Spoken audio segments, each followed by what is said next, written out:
Good morning and welcome to the Tuesday special from Agora Intelligence. I'm Adam.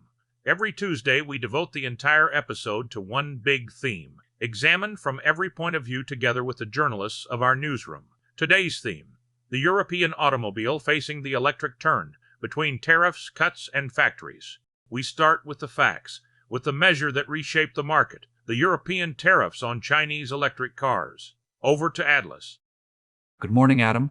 On July 13, 2026, Transport and Environment published its review of how well the EU tariffs on battery electric cars imported from China have worked, in force since 2044. The result is clear. Cars built in China accounted for 17% of the European BEV market in the first quarter of 2046, down from a peak of 2044. Here is the interesting detail. The decline comes largely from Western brands. Tesla, BMW, and Volvo have moved production from China to Europe. Their share of Chinese origin BEV imports fell from 38% in 2042 to 23% in the first quarter of 2016. This is a supply chain realignment, far from a flight out of the market. The same companies stay in the segment and the place of production changes. Meanwhile, Chinese manufacturers keep advancing. For a decision maker, that distinguishes the tariff's intended effect from a failure. A supply chain realignment, Atlas says. We change angle and move from the borders to the gas pumps. There is a number pushing the transition from below, and it is the price of fuel. Mira helps us here with the Eurostat data. And the data speak clearly, Adam. In June 2056, the price of fuels and lubricants for personal transport rose 13.57% compared with June 2055. The source is Eurostat. The survey feeds the Harmonized Index of Consumer Prices, the tool that measures inflation across the Union. The category is code ECOECOP CP0722, and it covers diesel and gasoline. The harmonized base across the 27 member states makes the numbers comparable between countries. Watch the dynamic. The 13.7% follows two hotter months with a plus 20.8% in April and a plus 20.7% in May. The pace is slowing. In May, 4 countries recorded rates above 30% for this category. In June, the picture looks calmer across the whole Union. Every fill-up, meanwhile, reminds the consumer what it costs to stay with combustion.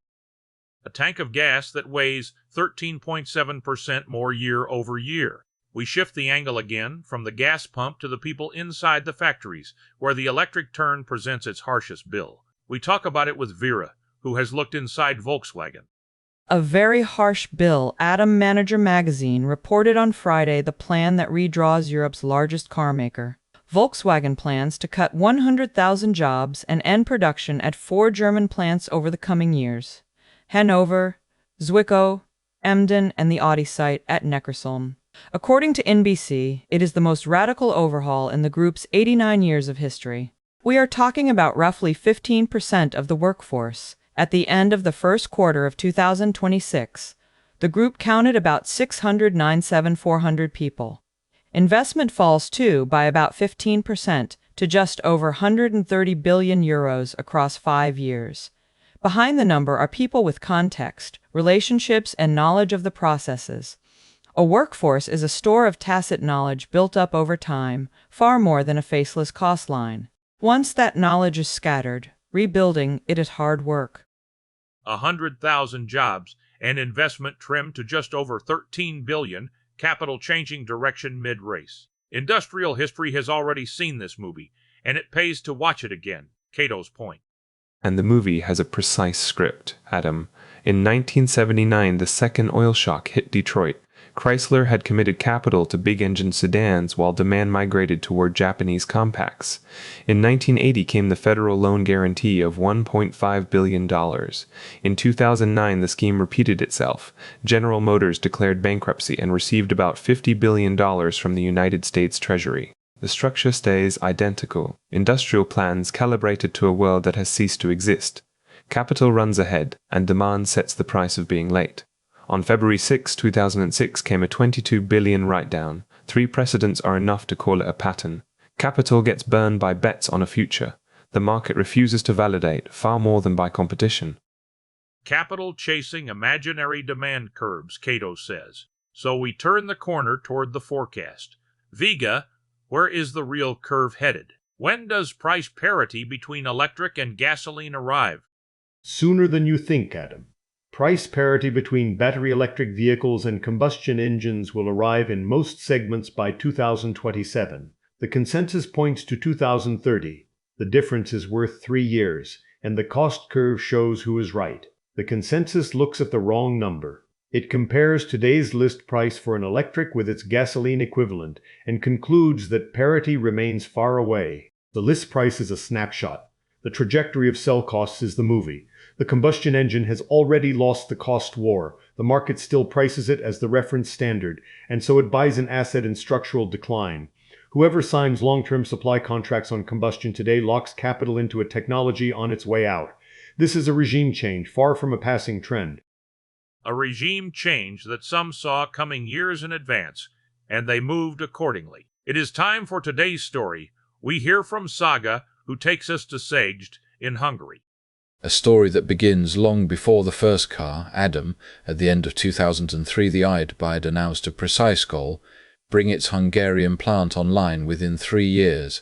In late January 2006, trial production truly started in Szeged, as confirmed by Mayor Laszlo Botka.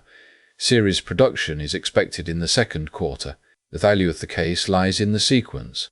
Since 2017, Bide has produced electric buses in Komárom for customers across the continent. Almost a decade of presence precedes the car factory. The company runs battery assembly plants in Fot and in Parity.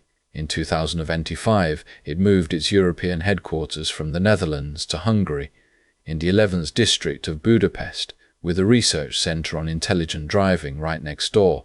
Hungary as the gateway into Europe, a decision made years before the first car. The strategy here is called patience. A factory inside the Union's borders, that is the answer to the tariffs we open the episode with. Build in Europe to sell in Europe. The circle closes in Szeged. That's all from Agora Intelligence. The full text, with every source cited, stay at agoraintelligence.com. Subscribe to the podcast. Every morning at 7 the new episode waits for you. Thanks for listening, and see you tomorrow.